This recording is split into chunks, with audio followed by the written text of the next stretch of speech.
Vancouver, baby, this is it. This could be the last day of the 2023-2024 season of Vancouver Canucks hockey. Or this could be the start of something special. Game 7 tonight against the Edmonton Oilers, and I wanted to make one more pre-game ramble. Not going to be talking about too much. We have a few tweets that I wanted to go over, but I just wanted to get the vibes right, because I said it yesterday, man. I am terrified, out of my mind. Honestly, I had a good night with my friends yesterday. We went out for some wings, went over some good therapy. Some of my friends had some conversations they wanted to talk about, so it was a swell time. And of course, while yesterday's festivities were going on, we ended up talking about the Canucks.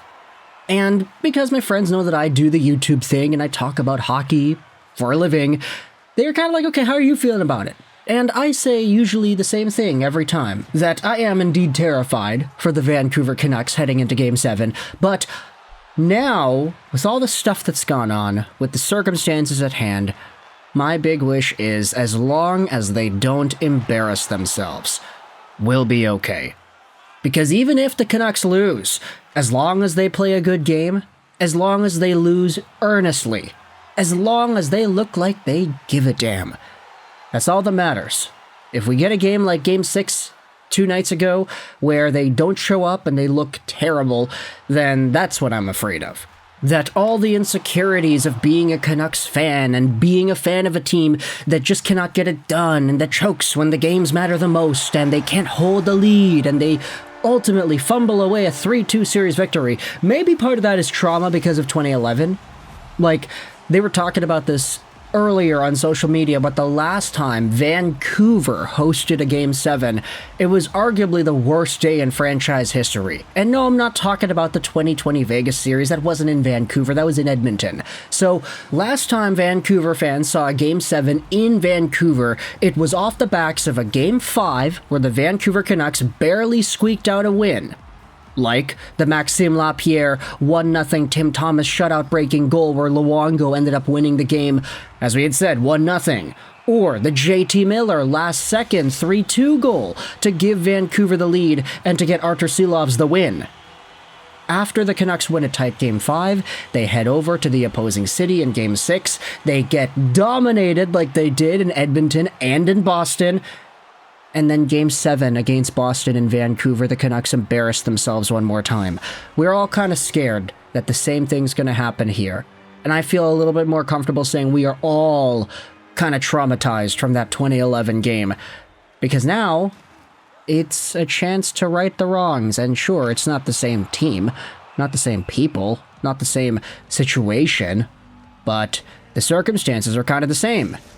And now heading into Game 7, where 13 years ago, I think it was like Jeff Tambellini was a top 6 forward in that time because the team was so banged up. Now it's like, yeah, we don't have Thatcher Demko. What am I saying? I'm not a part of the team. The Canucks don't have Thatcher Demko, and Brock Boeser is expected to miss the rest of the playoffs with the blood clotting issue in his leg. Frank Cervelli tweeted this out, that it sounds like the blood clot developed in his leg, something team medical staff found after Game 6.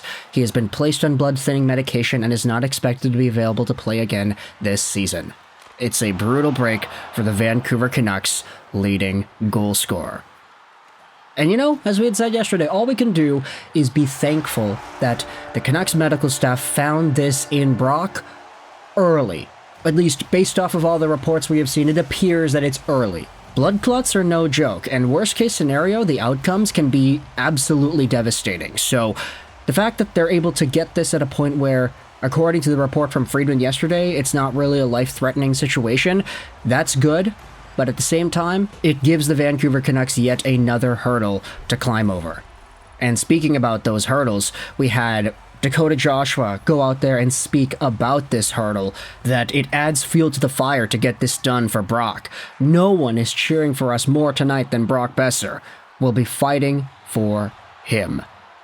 And this is kind of like that Simpsons meme. I saw this on Twitter. I thought it was funny. I wanted to show this off here. We express our grief, our sorrow through the usage of memes. Here's the old Simpson. Do it for him.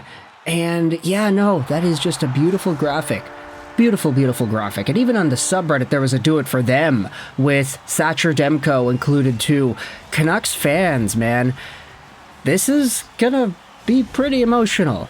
And I don't know, I'm talking about all this like, oh, the Canucks are gonna lose. Like, it feels like they're going to lose. I'm just traumatized from 2011. But all the circumstances align for the Oilers to take a big victory. They have the momentum heading into this Game 7. They are mostly healthy. They're not missing any key significant players. No doubling down on their starting number one goaltender, Vezina caliber guy, and the best goal scorer they have. Like, for the most part, everything is fine. So, from my perspective as a Canucks fan, really just preparing for the worst here, I'm just saying it, man, as long as they don't embarrass themselves, we'll be okay. But if they do find a way to win, if they end up winning without Brock Boeser, then okay. Like, all of a sudden, that's new blood in this. Oh, that's not a good joke to make. I'm sorry. No, it's too soon, right? Brock Boeser's got a blood clotting issue. Yeah, we can't say that. Oh, no. Okay, it's like a completely new vibe if the Canucks find a way to win and they play Dallas in the third round. I know what everybody says, oh yeah, the Canucks or the Oilers, they're both going to get smoked by Dallas, so it doesn't matter if they win in Game 7. There's like sort of a defeatist attitude going on already about that third round matchup. And you could say I'm even bringing a defeatist attitude to this Game 7, but I don't know, it's just what I'm used to. The Canucks have sucked for most of my adult life, so you know, as long as the Canucks don't show off the absolute worst that they have to offer, we'll be okay. We'll be okay. So, yeah, this could be it, eh? I don't know. Even the vibes in the comment section of my videos. Like, yesterday I made a 10-minute ramble about just me being scared for Game 7. And we got a lot of comments, a lot of support, a lot of people expressing their own feelings as well. Like, this is the best job in the world. Honestly, being able to sit here in front of a microphone and talk about the sport that I watch religiously and just bring updates on rumors and news and players and games and all the hot stories, you know, I could just talk about whatever. And like, this is really putting me in a place where I'm like, yeah, no, I'm making an 8-9 minute commentary about just my feelings, and people are responding to that on the internet because they feel similar things, or they're trying to console me or express their own worries. Like, this job is great. And I think being able to cover this is really allowing me to acknowledge what privilege I have. Yeah, so I don't know why this video just evolved into me being like super sentimental about my own life, but I guess that's kind of the vibe at this point, right? Like, we have to be grateful that they're even here. House money, as we had said, right? The Canucks are in a do-or-die Game 7 against the Edmonton Oilers to advance to the Western Conference Finals against the Dallas Stars, or to be sent packing home, hopefully with their heads up high, as they are going into this game without two of their best players. Do it for them, as they say. Do it for Brock. Do it for Thatcher. Arturs Silovs gets the start. Mikheyev and Lafferty are in the game. Boeser, of course, is out. Podkolzin is out too, it seems like, according to the Elliot Friedman tweet at least. So, yeah, Canucks fans, it's Game 7, baby. Let me know your thoughts in the comment section below, how you're feeling about everything. I hope you enjoyed this video. Hopefully not for the last time, but for now, I'll leave you with this, and bye.